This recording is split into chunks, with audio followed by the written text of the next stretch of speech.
Welcome back to the Kosi Arsenal podcast. My name is Kosi. Welcome back to a brand new video. The Premier League returns from the second international break.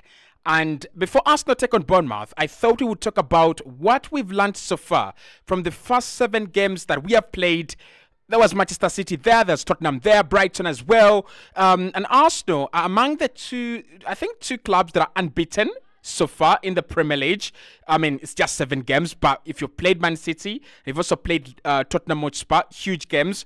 In games where, by the way, we've not had some of our key players, in games where we've had red cards, then I tell you, I think Arsenal have really, really done well. So what have we learned so far in the first 7 games? Do I think Arsenal are still on the trail to win the Premier League? Do I think that, the performance in the first 7 games is worrying? I want your thoughts. I want your opinion. We have seen Arsenal pack the bus, and again, I think it was the PSG manager who said at the moment Arsenal are the best team without the ball. So operating without the ball, operating defensively, Arsenal could be one of the best teams, or if not the best team in Europe. And again, I mean, it's not a coincidence that we went to Paris Saint-Germain did come at the Emirates Stadium, and we kept a clean sheet and won that game 2-0. We've not conceded a single goal in the Champions League. That is down to our goalkeeper having a very good season, but also it's down to us having a very good, solid backline. So I want your thoughts. What are you impressed so far? Are you worried in a few areas? I am worried in a few areas. I won't lie. I think that midfield needs a little bit of a revamp, especially in the summer. I think that forward line is crooked. It's relying on Saka. Saka so far, 7 goals, 2 assists, and is peppering the cracks. I think Kai Havertz has done well as well. But when I think about the other players, Yali and Trossard has been chipping in with a few goals, but I just feel like you need a massive signing on that forward line. You need a massive signing in that midfield, and probably that's what we'll see in the summer. So what have we learned so far on the positive side, but also on the negative side?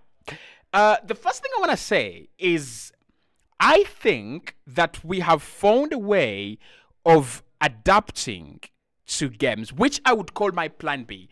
And I think I've always said on this podcast that Mikel Arteta needs to have a plan B. You need to be able to win games when it is not silky, when it is not smooth, when it is not easy. You need to find a way of winning games. And I think Martin Odegaard being out of this team is a blessing in disguise. Let me explain. So with Odegaard on the pitch, there are 2 things that happen. One, the whole team is looking at Martin Odegaard to create a chance, which is not wrong. He's the most talented creator in the team. And with him on the pitch, the team is always banking on him to find a way of creating some chances. Now, the second phase, or the second reason why I think that Arsenal are getting a gift by Odegaard getting injured right now is all the other players are stepping up. So one, you don't have a player that is going to everyone is going to look at to create. So it means that all the other players are stepping up. We've seen Trossard step up, especially when he's been placed into midfield. We've seen Saka step up, 7 assists, in 7 games. That shows you that at the moment, every player has actually stepped up to fill the void, to fill that space that Odegaard is leaving behind. But then as manager, Mikel Arteta has found a way of winning games without tiki-taka, without passing it a lot, because we think that Odegaard is going to break through the lines, right? So you look at the goals that we have scored ever since Odegaard picked up that injury. The Southampton game is a very good example.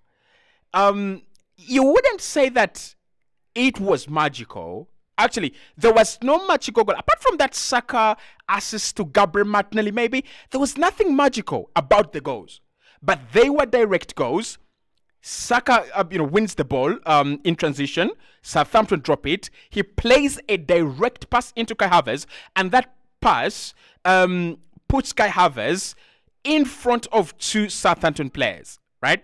And Havertz knows he's going to support. He's got to go himself. And then he goes and scores. the Bukayo Saka assist for Martinelli, that again, that's a ball that is coming from an area, from a player who's like, there is nothing to do now. We don't have Odegaard, so I'm gonna ping it there. And you can see Odegaard is anticipating the run, and Trossard is anticipating the run. Trossard is a little bit offside, but Martinelli is on side. So I think players have stepped up, but we've also found a way around winning games without Martin Odegaard. And I think this is going to be very, very crucial for Mikel Arteta in games where Arsenal have a lot of possession, but we are not scoring. You take off Odegaard and go back to that system where you can go long, you can use different avenues for you to score goals. So I like it. I really, really do. I think it's a brilliant, brilliant lesson that Mikel Arteta has learned. And I like the fact that he has learned it very, very well. In the first 7 games, we played against Man City again. And the game ended 2-2. Man City nearly losing that game. We're going to talk about the defensive shape and how compact Arsenal have been so far. But I think what I want to say with that game is I think we are mates with Manchester City now. This could be risky. This could be risky for me to say this. But I think we are mates with Manchester City now. Gone are the days when Arsenal had a full squad. Of course, a full ramshackle squad. But still it was a full squad. And we expected to lose to Man City every single time. Gone are the days. These days, City come into the Arsenal arena not expecting a win.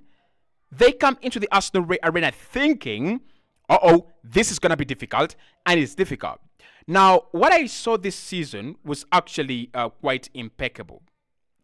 What we have seen this campaign, this season, is an Arsenal side that was willing to go against Man City, take the game to Man City, regardless of not having our key players.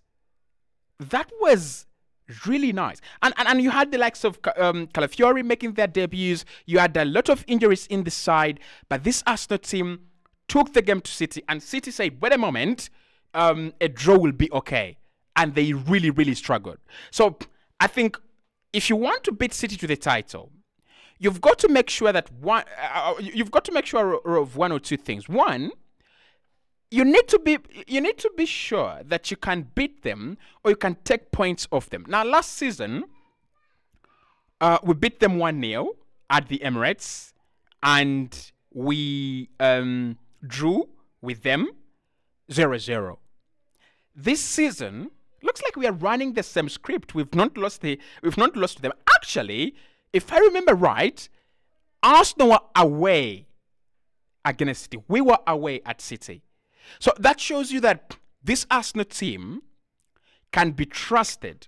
This Arsenal team can say it is now 90 points each, but we need 3 points against City to win the title, and we will get those 3 points. Now, of course, City will have Rodri coming back. They'll have Kevin De Bruyne coming back, but so will Arsenal. We'll have our players coming back as well. So I think, for me, mentally, this team has grown to the extent that I expect us to beat Liverpool, because I kind of feel like Liverpool with Ancelotti, they are like a second or two behind us and Man City. So if you agree with me, let me know. Do you think that we have gone to that level where we can say, it's City, yeah, we could lose, but we could also win? I don't think we are. I don't think it's an automatic loss, and I don't think City are playing Arsenal in any way, shape, or form these days, thinking we are gonna win this automatically. Now, the other lessons, again, they're really attached to how this team has been playing. But I want to say first, what I want to say first is the mentality and the inevitability that this team has actually picked up. And I think the inevitability is something that clubs that win titles always have. And I think that is what we didn't have in our first season when we tried to win the title. Last season, we did have it, but I think last season we can say that we bottled it. Let me explain. So this season, Arsenal are expected to win every game, regardless of whether we have Odegaard, Merino in the sick bay, Timber in the sick bay. Regardless of who starts, Arsenal are expected to win the game. And Arsenal usually win games regardless of who starts. Arsenal have won 5 and drawn 2 of their opening 7 fixtures, putting us on the same number of points as Manchester City. So there is that inevitable energy that we have collected, and everyone feels like, well, Arsenal will win. And in the end, Arsenal will win. Now, courtesy of our squad deficiencies, there are games that we could have won. Brighton, with a red card, we could have won that, right? But regardless of what happened in those games, I think that the mentality of this team has now matured. The mentality of this team has become, we will win, right? We are playing Southampton, Brighton, Newcastle, we will win. And when a team gets that mentality, the mentality, we will win, which Manchester City have had for almost 10 years, they find themselves accumulating titles because they are not afraid of any game. They don't prepare for individuals, they prepare for the week. And I think that's what Mikel is doing. He's preparing his players for the week. And if that week has Bolton and Southampton, well and good. If that week has Manchester City and Atlanta, well and good. We will go and pick up some points, and very, very important points. But I think the key highlight has been the defense and David Raya. I mean, it will be unfair if I sat on this show and didn't give flowers where they are due. David Raya and this defense, they deserve their flowers. And if Arsenal go on to win the title, I was watching one of my favorite YouTube football content creators, James Lawrence Alcott, and he said something very interesting. It was talking about Mikel Arteta learning from David Moyes and implementing the tactics of David Moyes in this Arsenal side. And it really, really makes a lot of sense. Why? I mean, just look at the way we defend. Just look at how strong this defense is. And again, with Pep Guardiola, he's one of the defensively minimalistic managers on planet Earth. But I think the doctrines of David Moyes that Mikel Arteta could have picked up are actually sinking in, and we are trying to synchronize a David Moyes defense with a Pep Guardiola attacking style. Because the way this team defends against City, against any side, is incredible. We neutralize attacks like they never existed. We neutralize attacks like we don't even care. We don't even mind. And that is something really, really good to have on your side. So the defense has been okay. I think it's been a key highlight. You win titles by defending goals, right? You get 1 goal, you close the door. You get 2 goals, you close the door. You're going to win titles. You don't need hundreds of goals to win titles. David Raya, we've got to do a very big I'm sorry video, but let me know if you want it, right? Let me know if you want the big I'm sorry video. Because all the Arsenal fans out there, none of you, should I remember, was 100% on board with Arsenal going to sign David Raya, including myself. Wastage of money, not better than Ramsdale. Why are we getting him? Blah, blah, blah, blah, blah, blah. The rest is history. But right now, guys, right now, I can't lie. Right now, I can't lie. I think Raya is the best goalkeeper in Europe right now. Like, I'm not... If we factor in declines, right? If we factor in declines to Thibaut Courtois and injuries, declines to the goalkeeper at Atletico Madrid, declines to Donnarumma, Raya could be he's the most informed goalkeeper right now, no question, but he could be the best goalkeeper in Europe right now. So those are the key highlights. Now, on the negative side, or on the downside, I thought we could talk about I don't want to call it the depth of the squad, because this squad is a little bit of an illusion. It's giving me illusion vibes, right? It's giving me illusion vibes. Why? It's giving me illusion vibes because when I look at it, I'm like, okay. In midfield, Rice, Odegaard, and Merino should be able to cover for themselves. Partey and Jorginho should be able to cover for themselves as well. In attack, you have Raheem Sterling, if he doesn't start, on the bench waiting, and Trossard waiting as well. That's in attack. And Gabriel Jesus is also on the bench as well. In defense, we all know how many defenders we have. But there's something that I want to say, and I hope I don't say it the wrong way. Maybe, just maybe, we have a deep squad and shallow quality.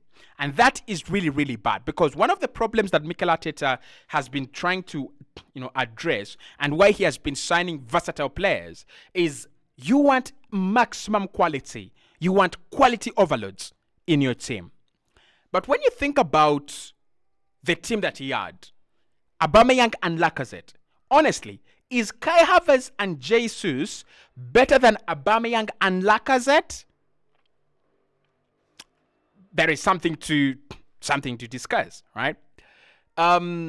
If you think about Martinelli and Sterling, it just feels like we have the players, but we can't call on to them. And that's the thing. If you can't call on to your players, then the quality is not there. I'll give you an example of Darwin Núñez at Liverpool. Big money striker, guy does score goals for Uruguay, but can Liverpool call on to him and he does the job? No, they can't. And even if they do, he doesn't do the job. So I think our squad is small, but not necessarily in terms of numbers, but also in terms of quality as well. Injuries are becoming inevitable. Again, that's on the downside. But with injuries, the thing I want to say is we saw it coming. When FIFA created a World Cup mid-season in 2022, and we all said it could work, FIFA understood that you could increase the number of games international teams are playing. Hence, you have the Nations League now. You have so many games. So it means that injuries are going to be inevitable, right? We have dealt with them so far, so good. What if you have a Saka, Odegaard, and Saliba injuries at once? That is not on the club. That is on nature. And lastly, pack the bus football. Pack the bus football. My pack the bus football. My comment on the pack the bus football is play it when necessary. It's boring. It's really, really boring. But play it when necessary. Have we played it when it's necessary? Yeah. But I don't like the fact that we are... yes, we are trusting of our defense. But I don't like the fact that Arsenal led Leicester City 2-0, and Arsenal tried to pack the bus until Leicester City unlocked that bus. I don't like it. But so far so good. So generally, my summation for now is the Liverpool and Chelsea games will give us a brighter picture of where we're going to be. But so far, so good. Honestly, so far, so good. I don't think that I'm worried that we are not going to win the title. We might not, but I'm not worried. I'm really not worried. I think we will go all the way. I think City will drop points somewhere. I think we will drop points somewhere. And whoever drops the less points along the way, obviously, as usual, is the winner. So let me know. Let me know what you've learned from our season so far.